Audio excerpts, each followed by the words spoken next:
Shakia, it's your boy Fist in his house, bringing another great edition of Call of Duty from me to you, because that's what I do. And welcome back to the What the F Happened to Call of Duty. And this is our 6th episode, episode 6, part 1. You want to see part 2, you go over to Fist2 channel. You come on over there and see your boy over there. Yeah! I'm just kidding. Anyways, this is when Call of Duty totally took a right-hand turn. And it's funny, like the publishing CEO, Eric Heisberg, is talking about console transition. I mean, come on, let's be serious here. I mean, this is when Call of Duty took its biggest downfall. Everything is pretty much the same. Even in Black Ops 1, if you remember, we talked about this through the whole series. And leading up to Ghost, which will be revealed on August the 14th. I'll try to get to Black Ops 2 by the end. Probably be that day or the day after that. And then we'll cover that. Maybe the last game and the difference between that and Ghost. But you'll notice that a couple of things that are still in Black Ops 1, but they started to change it. And that's because of David Vonderhaar. Specifically added in Dolphin Dive. Now, people don't understand how this is such a big issue. Now, I mean, we'll take the pros and the cons. I mean, obviously death streaks and, this is when we started, like, finally people started listening to us. This is the very first game that they basically made the snipers not a 10-frame one-shot kill out of 60 frames per second. Obviously, they're never going to balance the snipers. I'm going to tell you that right now until a new engine comes out.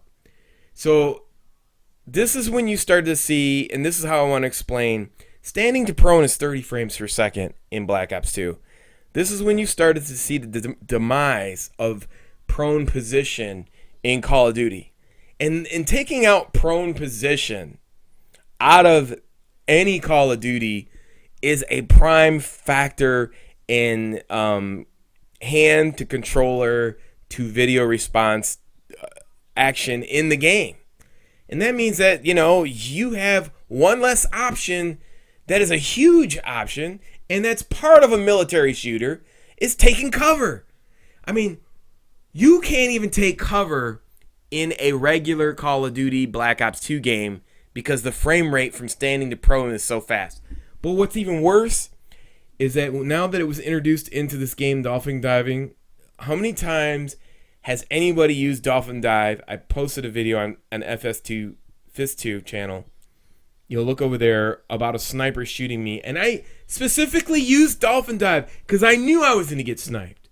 And it should have a low signature, and it does not. And the hitboxes is just as big as you standing. So it's useless. And it's the same reciprocation of them putting in Slide in Ghost. It's the same thing. It's not Ghost. It's not Call of Duty Ghost. It's a Treyarch game that's been taken over by Infinity Ward, and it's called Black Ops 3. So going back to the point here, standing to prone is 30 frames. And when you get to, now in this game, you can still go prone and move around on your stomach. But when Black Ops 2 came, they made it they put tar on your stomach as soon as you hit the ground. You can't turn, you can't shoot. I mean, the point being is that if you're getting shot multiple times from different angles and you're trying to take cover, and let's say there's objects around, you can go down and shoot people, and they have to be either forced to jump or they have to go down with you.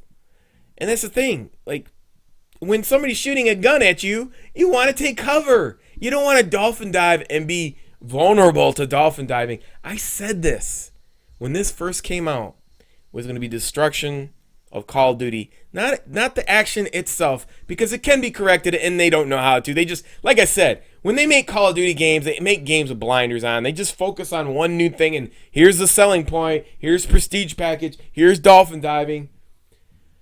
We have 7-8 generations of this game to look back on and make improvements on. I mean, that's all the people really wanted to see, isn't it? Correct me if I'm wrong. So anyways, those are the major changes. Obviously the streaks, everything was the same. Better graphics, better maps. Finally Black Ops Treyarch gets into a Modern Warfare shooter. And it was the biggest game. And the reason why Black Ops 1 was the biggest online game at the time, or probably was one of the biggest online played games, was a culmination of people really loved World at War, and they were expecting Treyarch to have the same model style game, and they messed up. Anyways, until next time, it's your boy Fist. Peace. I'm out.